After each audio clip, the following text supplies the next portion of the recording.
Je souhaiterais souligner la contribution exceptionnelle de l'armée de l'air et de l'espace à l'appui des forces de sécurité intérieure en Nouvelle-Calédonie. Face à la dégradation sécuritaire à Nouméa et à la demande du président de la République, les armées fournissent depuis 2 semaines un appui aux forces de sécurité intérieure. Dans ce cadre, l'armée de l'air et de l'espace a mis en place un véritable pont aérien d'une envergure inédite entre l'Hexagone et le territoire calédonien, tous deux séparés de près de 17 000 km.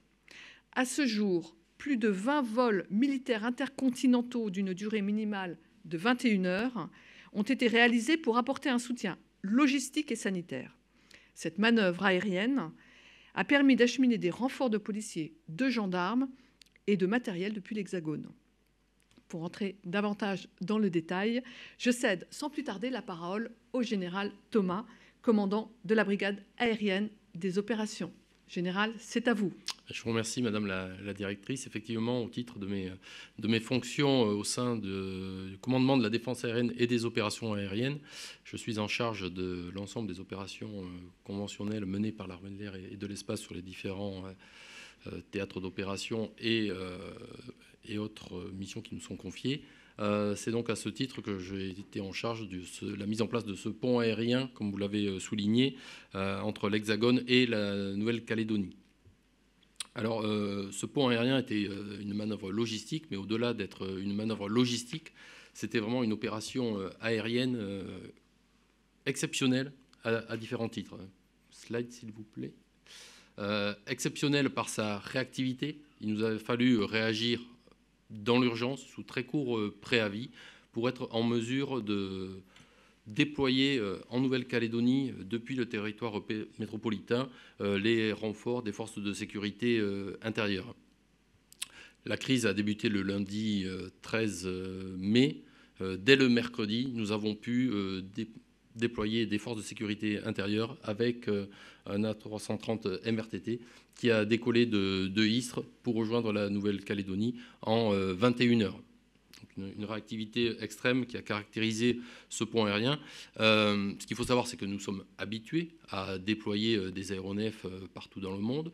Nous avons des missions, je dirais, quotidiennes que nous planifions, que nous étudions finement. Là, ce qui est exceptionnel, je dirais, c'est le préavis et la nécessité de se projeter très loin, très vite, dans des conditions qui étaient, je dirais, un petit peu inhabituelles par rapport à ce que nous faisons quotidiennement. Donc, réactivité de ce pont aérien, son allonge, vous l'avez souligné, hein, il a fallu nous projeter à 19 000 km du territoire métropolitain pour rejoindre la Nouvelle-Calédonie. L'armée de l'air et de l'espace a régulièrement été confrontée dans ses missions à la mise en place de ponts aériens. C'est la première fois qu'on est confronté à un pont aérien sur une allonge aussi importante. Avec un rythme très soutenu, il a fallu vraiment, l'objectif c'était vraiment de répondre à l'urgence le plus vite possible en concentrant un très grand nombre de moyens et notamment de vecteurs aériens, j'y reviendrai tout à l'heure. Notre rythme au plus fort de l'engagement était de 2 rotations quotidiennes qui quittaient 2 aéronefs qui quittaient chaque jour la métropole pour partir vers la Nouvelle-Calédonie, avec une très grande diversité de fret et de matériel à acheminer. Non seulement, ça a été évoqué, l'ensemble des renforts des forces de sécurité intérieure avec leur matériel, des renforts militaires également, des hélicoptères lourds et légers. Vous avez comme illustration l'embarquement d'un Fennec de la gendarmerie nationale à bord d'un A400M, des médicaments, des véhicules, des vivres également pour appuyer la population néo-calédonienne. Avec des conditions logistiques à l'arrivée sur Nouméa qui étaient contraintes, hein, notamment en termes de disponibilité des stocks de carburant, ce qui nous a obligés, j'y reviendrai tout à l'heure, à articuler finalement nos différentes rotations. Il ne s'agissait pas, bien entendu, avec l'intensité de l'arrivée des aéronefs sur place, de vider les stocks de carburant, et il fallait gérer cela finement, en lien, bien entendu, avec les forces armées en Nouvelle-Calédonie, avec les FANC. Les contraintes de parking que nous devions gérer également. Voilà, il ne s'agit pas de partir bille en tête vers la Nouvelle-Calédonie et se retrouver confronté à des problèmes de stationnement sur place et rendre la manœuvre logistique sur place impossible. Donc tout cela a été préparé très finement et encore une fois, j'insiste là-dessus, avec une réactivité extrême. C'est ça vraiment qui fait le caractère exceptionnel de ce pont aérien, de cette opération aérienne. Un préavis très court, une projection très longue, à un rythme très, très soutenu. Slide, s'il vous plaît. Vous voyez un petit peu le bilan sur cette infographie à la date d'hier. On peut même rajouter 2 rotations qui ont décollé cette nuit pour la Nouvelle-Calédonie. Donc, à la date d'hier, nous y étions sur 24 rotations en 12 jours. Comme je le disais, 2 rotations quotidienne en moyenne, qui a mobilisé notre flotte d'A330 MRTT. Environ la moitié de la flotte a été mobilisée. Ils ont effectué 16 rotations, des rotations qui faisaient 21 heures entre le départ de l'Hexagone et l'arrivée en Nouvelle-Calédonie. Rotations qui ont également mobilisé nos aéronefs A400M. Un tiers de la flotte environ a été mobilisé pour effectuer à ce jour 8 rotations et une 9e qui est en cours. Quelques chiffres, un peu moins de 1800 passagers transportés et plus de 200 tonnes de fret. Nous avons dû gérer finement les points d'appui, là aussi pour éviter de saturer les différentes escales. Nous avons utilisé principalement les aéroports de Vancouver, de Honolulu pour arriver en Nouvelle-Calédonie. Ce qui était important de souligner, c'est pour avoir cette réactivité, nous avons mis en place des équipages, nous avons prépositionné des équipages sur chacune de ces escales qui permettaient, dès que l'avion se posait, de minimiser le temps d'escale et de repartir le plus rapidement possible et donc se projeter le plus rapidement possible en Nouvelle-Calédonie et apporter les renforts nécessaires sur place. Comme je le disais tout à l'heure, les conditions sur place ne nous permettaient pas de refaire le plein des aéronefs. Il s'agissait également de minimiser notre temps de présence sur place. Nous ne pouvions pas laisser les aéronefs sur place en raison des contraintes de parking.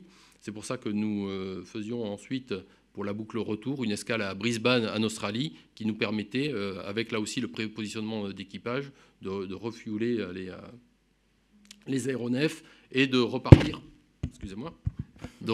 sur la boucle retour vers la métropole. Ce qui nous fait quand même près d'1 million de kilomètres qui ont été parcourus par nos aéronefs, 24 fois le tour du monde, ce qui est assez significatif et je pense inédit dans les différentes missions de ce type que nous avons pu mener jusqu'à présent. Nous avons également positionné un A400M sur place qui, lui, est resté, qui a permis d'appuyer l'effort logistique des forces armées en Nouvelle-Calédonie en effectuant différents types de missions, dont du refueling, de recompléter les stocks de carburant sur l'aéroport de la Tontouta, des évacuations de ressortissants vers d'autres îles dans la région, à la demande des autorités de ces pays, des missions également sur Tahiti vers la Polynésie pour ramener des Polynésiens vers leur île et en sens inverse, ramener des ressortissants, des habitants de Nouvelle-Calédonie qui souhaitaient retourner sur leur île alors qu'ils étaient à Tahiti.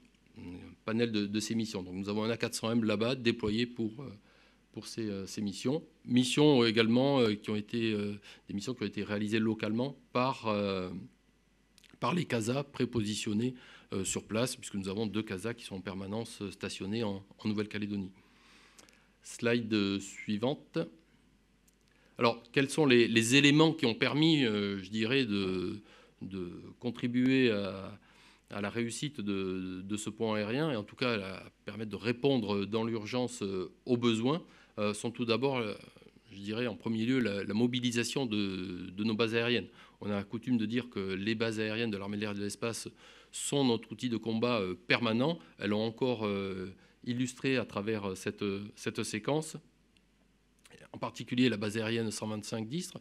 Il y a à peine 15 jours, le hub des armées venait juste d'être inauguré. Et il a confirmé toute sa pertinence et toute sa pleine capacité opérationnelle, puisqu'il a été, c'est à partir d'Istres que tous les renforts de sécurité intérieure, tous les renforts militaires ont convergé pour embarquer à bord de nos MRTT et rejoindre la Nouvelle-Calédonie. Donc une base aérienne 125 d'Istres pleinement mobilisée, tout comme elle a bien entendu la base aérienne 186 située à Nouméa, à la Tontouta, qui était véritablement au cœur du dispositif, en tout cas à l'arrivée sur la Nouvelle-Calédonie, et qui a permis de gérer en lien très étroit avec nous, avec les différents niveaux de commandement, l'arrivée pour s'assurer que nos avions, lorsqu'ils arrivaient sur place, on était bien en capacité de les accueillir, de débarquer les passagers, de les faire transiter et ensuite de faire repartir nos aéronefs.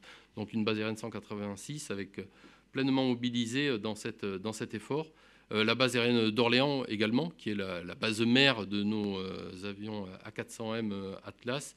Et c'est à partir de cette base d'Orléans que sont partis les A400M. Nous avons également déployé une centaine d'aviateurs. J'évoquais tout à l'heure les escales à Hawaï et Vancouver. Là aussi, ces escales-là ont été pleinement mobilisées.